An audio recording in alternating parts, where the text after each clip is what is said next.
Olá! Hoje a gente vai conversar sobre umas regras bem curiosas. Aquelas que ninguém escreve, mas que todo mundo parece seguir. Vamos entender o que são as normas sociais, por que a gente se sente pressionado a obedecê-las e o que acontece quando alguém simplesmente não obedece.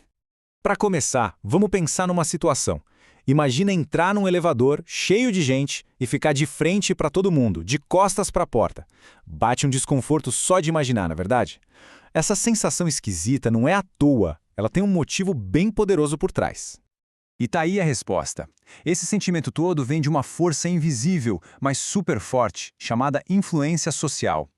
É ela que muitas vezes, sem a gente nem perceber, fica nos empurrando para agir de um jeito que nos faça pertencer ao grupo. Essa influência toda acontece através do que a gente chama de normas sociais. E o que é isso, afinal? Bem, uma norma social é basicamente uma obrigação coletiva. É tipo um código de conduta que não está escrito em lugar nenhum, mas que todo mundo sabe que existe para ser aceito. E a grande função dessas normas é deixar tudo mais previsível. Elas fazem uma pressão danada para que todo mundo haja mais ou menos do mesmo jeito, o que facilita muito a nossa vida em sociedade. É por isso que, no elevador, quase todo mundo se vira para a porta sem nem pensar a respeito. Agora vamos ver mais de perto como essa pressão para a gente se encaixar funciona e de onde exatamente ela vem. E olha que interessante, essa pressão não vem de um lugar só. Existem as normas locais, que são as regrinhas dos nossos grupos mais próximos, tipo família, amigos, galera do trabalho. E do outro lado, tem as normas globais, que são os padrões mais gerais da sociedade inteira. E essa ideia das normas locais é muito forte. Essa citação resume tudo, né? Quanto mais importante um grupo é para a gente sente a necessidade de agir como eles. A pressão para pertencer é enorme. E essa pressão social pode aparecer de três formas principais. A primeira é a conformidade. É quando a gente muda o nosso jeito de ser só para combinar com o grupo, sem ninguém pedir nada. Depois vem a concordância, que já é quando a gente atende a um pedido direto de alguém. E por último, a obediência, que é o nível mais forte, seguir uma ordem direta de uma autoridade.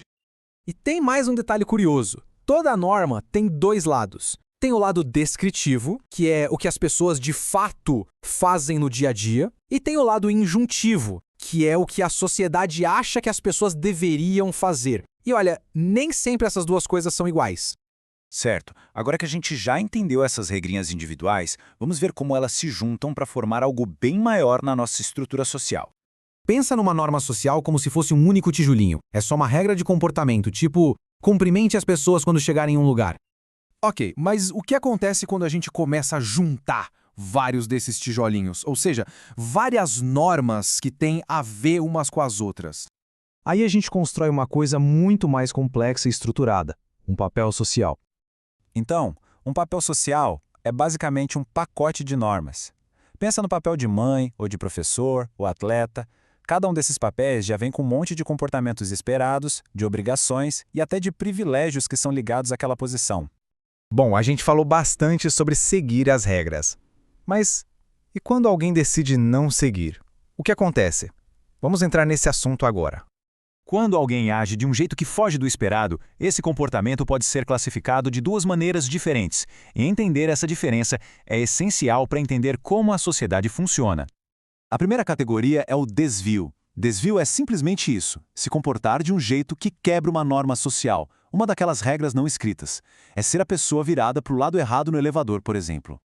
A segunda categoria é o crime, e aqui a história é outra. Um crime não é só quebrar uma regrinha social, é quebrar uma lei, uma regra formal que está escrita e que tem uma punição definida pelo Estado.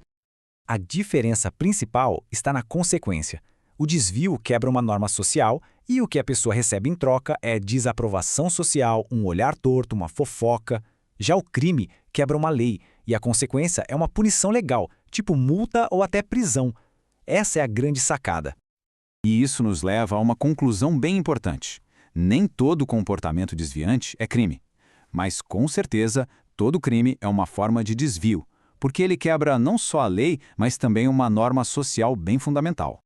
Beleza, vamos juntar todas essas peças agora e dar uma olhada no quadro completo para ver como tudo isso se conecta de um jeito bem lógico.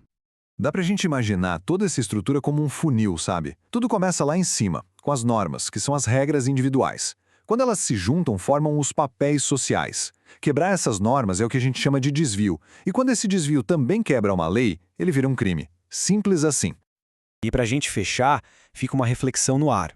Se são todas essas regras, as escritas e as não escritas, que definem o que é certo e errado, o que é normal ou desviante, a grande pergunta que fica é, no fim das contas, quem tem o poder de definir as regras que moldam a nossa sociedade?